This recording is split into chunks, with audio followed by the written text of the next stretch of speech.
the most simple way to look at it would be you optimize for a word that doesn't exist. Then you've created an environment that only you control. Nobody else is in there, so you're immediately eliminating all those extra variables.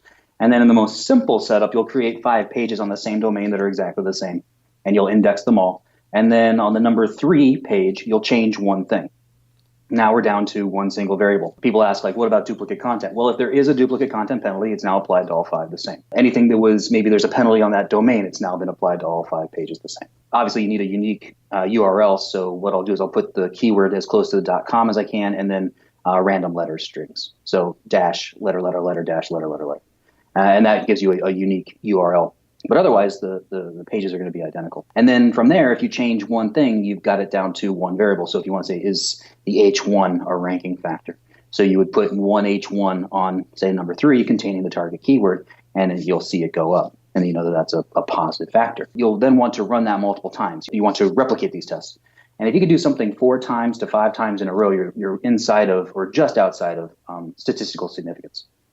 But one big thing to think about is that running it in the inverse.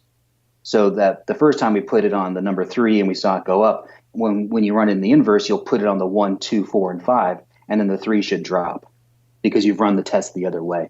And that's how we get to real confidence in what we're doing, because people talk about Google could be tricking you or something like that. They can't trick you in the inverse. They can't run it. You can't run something and get a repeatable result in the positive, and then also get it in the negative. And then once you've got that, then you feel pretty strongly about that. Yes, this is or is not a ranking factor. Wow. That's like dangerously simple, right? Like Yeah. not easy to implement, I imagine, but like that's so clear.